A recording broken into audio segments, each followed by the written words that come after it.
with Coach Shakes when he took that team, that under-17 team, to Zambia, and they became the Zone 6 champions. He then took another team to the COSAFA Championship and became the COSAFA champions. And now this team has also done this country proud by qualifying for the Olympics. We've always said that we needed these objectives to be met this year, and I think our scorecard reads I think the numbers are quite high. So welcome back to the team. You've seen the reception outside here, and this is pretty much an indication of how this country feels right now. Just about everywhere around the country, we have been, we really, feel that this team has done its best to take us there. So welcome back. I know a number of the players must now go and get their flights, some players back to Cape Town and elsewhere. So travel well, guys, and thanks for what you've done. I'm going to hand over to the HOD to just address you as well. Thank you very much.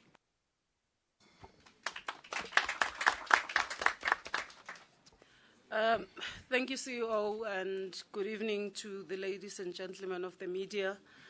Our celebrities, the team that qualified for the Olympics 2016 in Rio, and Banyana, the team that paved the way for us as the under-23 to be able to qualify. On behalf of the President of SAFA, Dr. Danny Jordan, I think it's important for South Africa to realize that Vision 2022 is a reality, because the vision says we want to be top 3 in Africa and we want to be in the top 20 in the world. And having qualified for the Olympics in both the men and women means that at under 23 level, we are part of the top 3, and also in women's football. Therefore, I think the future of South African football looks very bright, but also it becomes important to realize that in the history of SAFA, it is the first time ever that we have both the male and the females team going to the Olympics. But to both coaches, Coach Vera and Coach Owen, I think the assignment starts now, because it's important that, yes, you've qualified, but when you go to the Olympics, you must go there and compete. And I hope and believe that as the association will give you the necessary support to ensure that you go to the next round. I'm not putting any pressure on you, but I'm just setting the targets. Thank you. Thank you very much. We will now ask Jody to say a few words. But in the meantime, I'll ask Mr. Mashaba to also come forward. I'll be failing in my duties if he does not say a few words to congratulate this team. Jody?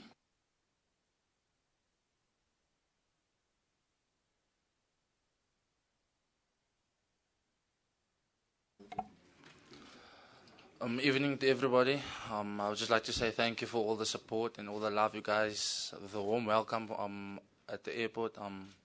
Right now, it still feels like a dream. Personally, it still feels like a dream. I woke up, I'm looking at my phone, like so much messages of congratulations, and I was overwhelmed. And like I said, I don't know what to say, and all glory goes to God and the technical team and my players. I'm just happy. I'm happy we qualified. We got the objective done, and now, like the HOD said, the hard work starts now. Thank you. Thank you, Jody. Before we give over to the head coach, I'll just ask Mr. Mashaba to be brief in congratulating the team. Thank you. Good afternoon and welcome to the team that has managed to buy us tickets to Rio.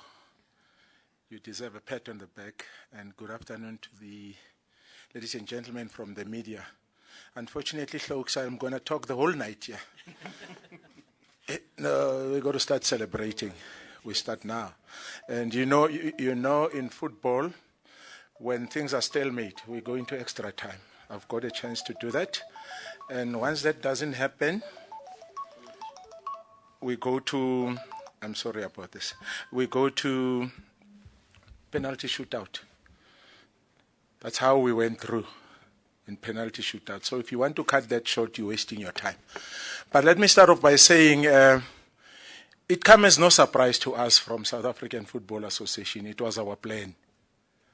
And we are on the right track of achieving it. I remember the president addressing us in Maseru after we have won the COSAFA Cup. And he says, this is the road from Maseru to Moscow. I'm quoting him. And it is definitely on course. I mean, under 17s did very well. They are from the World Cup, which is what we looked at. Under 20s, they were in the Africa Cup. And under 23s now they've qualified. What about our women's team? They're there. I mean, like the HOD has said, first time in the history of football we had 2 teams in the Olympics. And what we're going to do now is go to work hard. We bring 2 Olympic final trophies back home. It's possible. I mean, the old man said it's impossible. It looks impossible if you can't do it yourself. No one is going to do it for us. But I would like to say, in closing, SAFA, we appreciate the support that you gave us. With more of this, greater things are to come. Thank you. Thank you very much, Mr. Mashaba. Now over to ODG, Owen Dagam. Good evening, ladies and gentlemen. I'm a bit nervous here. It's been fantastic. First and foremost, really, I'd be failing in my duty as the coach not to thank the management, the hierarchy at SAFA for really supporting us in everything that we wished for. We'd like to thank the PSL for closing their program and allowing us to get these players. That is just enormous, and that shows how successful we can be as a collective. I'd like to thank the media. If it was not for you guys, on that cold evening, the Monday before we played the second leg against Zimbabwe, I don't think we'd be sitting here, because you guys went out and wrote about the 5 players that had reported and the non-appearance of all the other players. And you basically woke up a lot of people to understand the bigger picture. So we'd like to thank the media for that. We'd like to thank the entire South Africa for rallying behind us through this week. It was a very, very difficult period for us. It was very, very hard. 21 players with different mentalities, different backgrounds, to keep each and everyone motivated. It's very, very hard. But the players should get all the credit. They are the ones who went and did everything on that field. And I'd really like to see us really acknowledging them in a big way. Give them the exposure. They deserve this. We as coaches, yes, we're just facilitators, but they are the ones that should get all the credit. Moving forward, I'd like to thank the technical team, Dr. Krause Sinong there. I'd like to thank the champ. We call him the champ. The first guy to qualify the under-17s to the World Cup, Molifin Tsiki, thank you very much.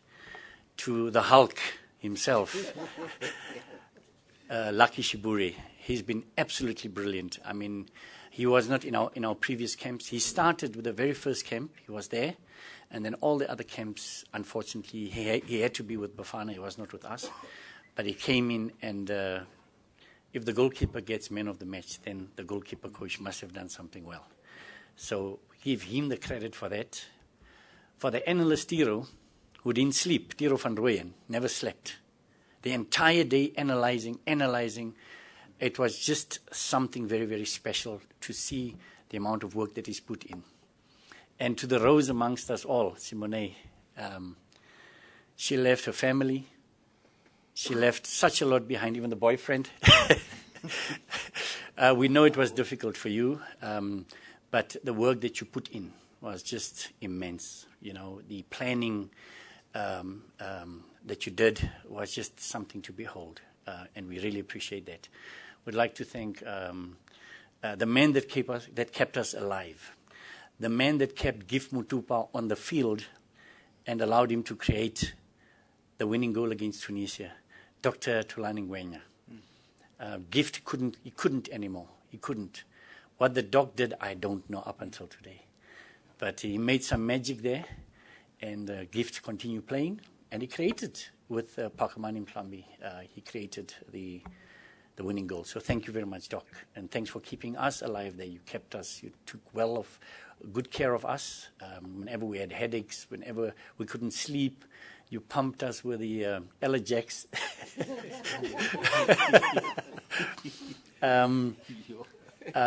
But it was better, Doc. It was not sleeping tablets. So most of us suffered from allergies, so we appreciate that, Doc. It was quite good. I'd be failing not to speak about our monsieur, Rendani. Venda name, he can't speak one word of Venda. Rendani has been absolutely fantastic. I mean, the day before the match, before the last match, he insisted to give me a massage. And I've always reserved that for the players, it's more important, but he insisted. And when I walked onto that field, I felt like flying. That's how well he made me feel. Whoever left out. To the physio, probably the fittest physio on earth. This guy runs 25 kilometers every morning. I think he's been an inspiration to all of us. He kept us on our feet. He made us train as well. I've lost 5 kilograms. Maybe lack of sleep as well, but it was hard work. It was hard work. Losing our first game, Coach Shakes was the first one to phone us. And he really imparted with a lot of knowledge, a lot of support, a lot of encouragement. And he asked us to dig deep and asked the players to dig deep. And they showed the resolve. They showed the tenacity. They showed the fighting spirit. And every time, the HUD kept on reminding us that we're doing it not for ourselves and our families, but for the country.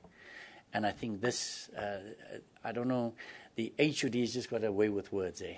After she speaks, nobody can speak after this. She's just at a different level. So she was our motivator. If we had a motivational person there, she was number one there. So I'd like to thank the HUD for that. You were absolutely superb. You're a wonderful human being, and we thank you.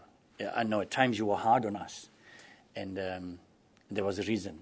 There's a reason why you were hard on us, and that's why even our late president, Nelson Mandela, spoke about the importance of women.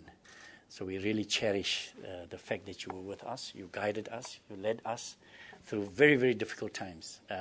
When we lost, she was there. When we won, she didn't even want to speak to us. But when we lost, she was really there for us.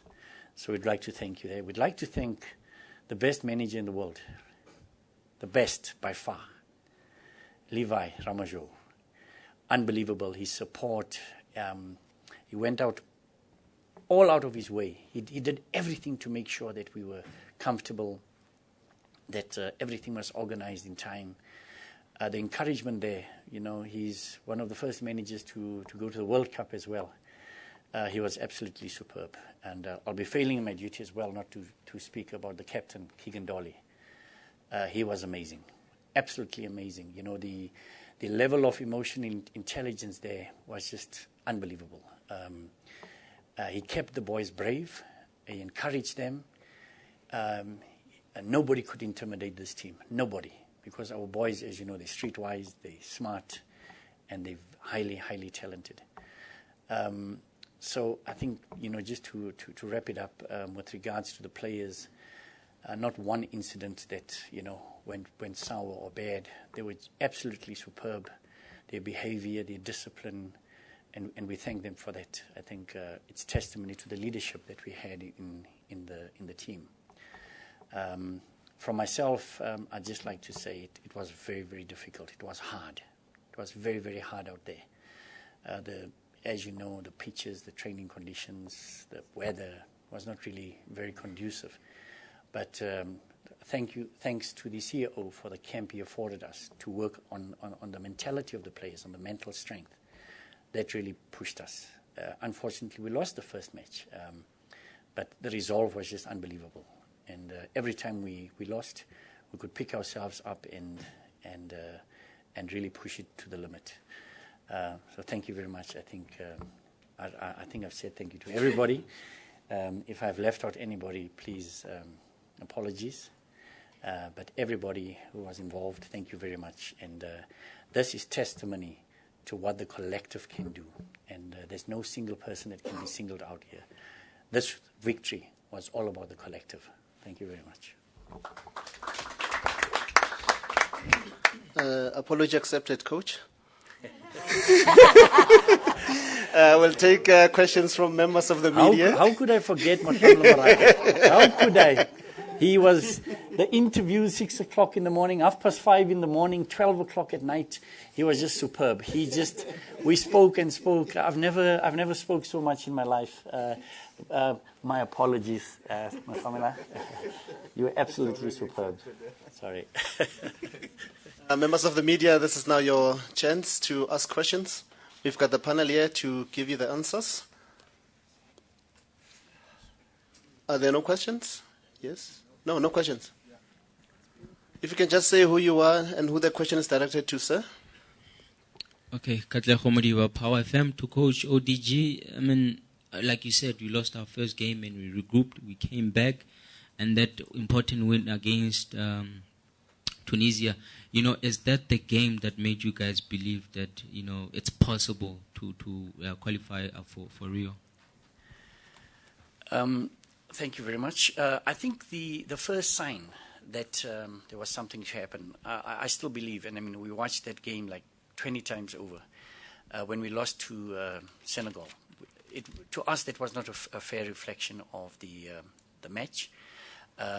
We really saw that we were very, very close. We were not far off them. Yes, the score tells us a different thing, but that match made us believe, because as you know, we'd gone into that match 8 or 9 matches unbeaten, and maybe that was just what the doctor ordered on the day, just to get us grounded and make us dig deep. So I think we saw a lot of signs in that match, and that was very, very encouraging to us. Are there any more questions? Jabulangite from the Star. My question is to Coach Takama. We saw this year that all our men's team have qualified for major tournaments, and Banyana also going to the Olympics. I mean, with that pushing us to 2016, what is it that we need to do to get over celebrating qualifications and go there and compete? I think that's a very important question, and the HUD has highlighted that we need to start working now. You can't celebrate now. It's nice. It's a good feeling. But this is where we start working now. We'll obviously sit, like what we've done with the under-23 team all along. That team was not selected by me. That team was selected by me, by the head coach, Coach Shakes Mashava, myself, Coach Thabo Sinong, Coach Molefi Nsiki, Coach Lucky Shiburi. It was all about the collective. And that to us is very important. Because sometimes as a coach, I might miss out on something, and they remind me of something. It's something that we'll obviously, with permission of our head coach, we'll sit down again and plan. He's been the most successful junior coach in the history of South African football. And who else to get advice and help from? And he's been very, very instrumental in this achievement. So we'll once more sit with him, sit with everybody, sit with management, and map the way forward. We also got a lot of advice from Coach Vera Paul, and I think that's possibly one of the reasons they came here, because they know they had a hand in our qualification. So I think the collective has just been absolutely superb. Chad from Kickoff, just to coach. Would you describe this as one of the biggest achievements of your coaching career, considering the nature of the job, spending so little time with the players and having to build a successful team out of it? And then just to Jody, do you want to just take us through? Can we reserve that for after the coach has answered? Jody will forget he's the goalkeeper. Thanks, Chad.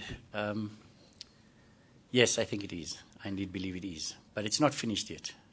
Once we go to Rio and leave a mark there, then I think the job will have been finished. This is just the first half.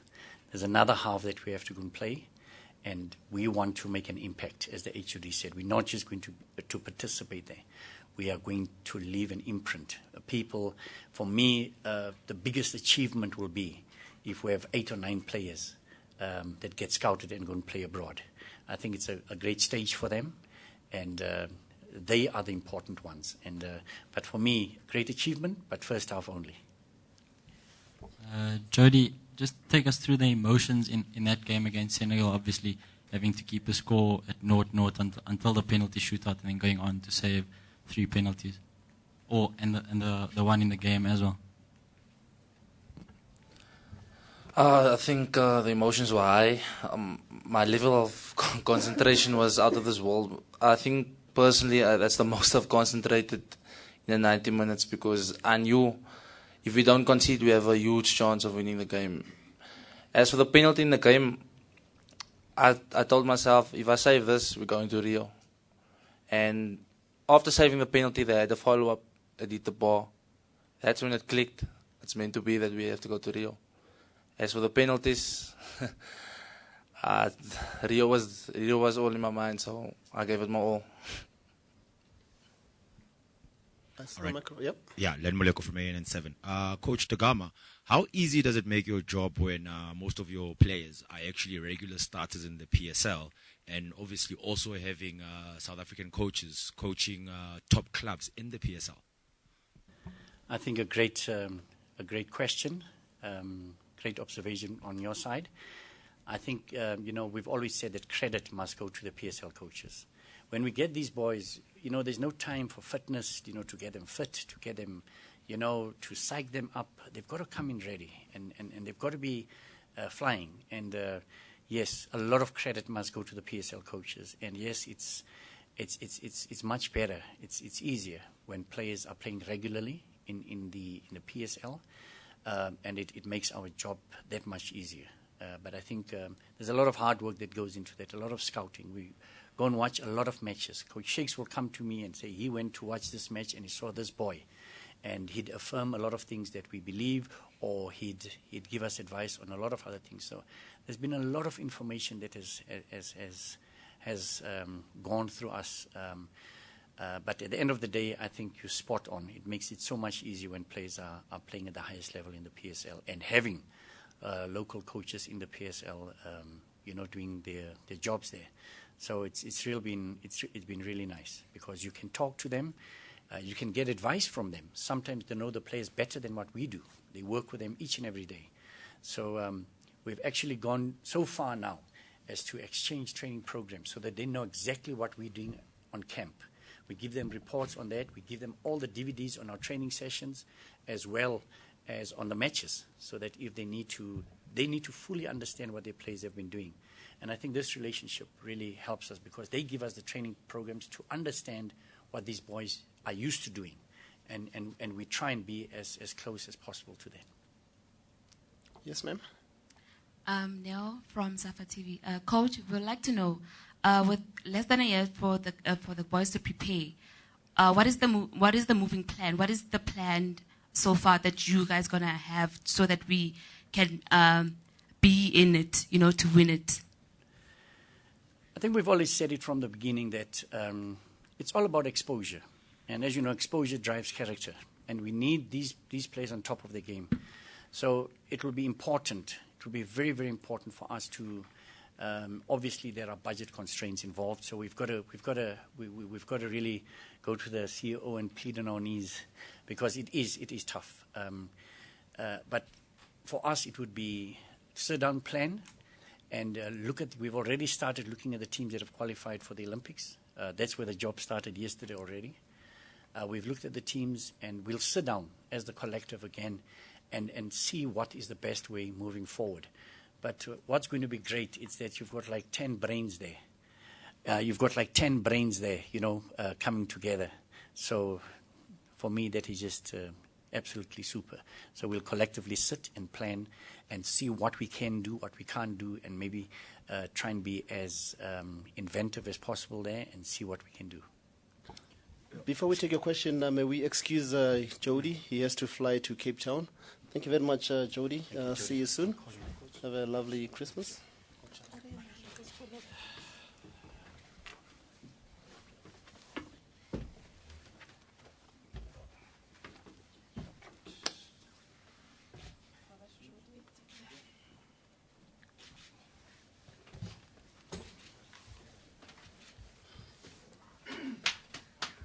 Yes, ma'am.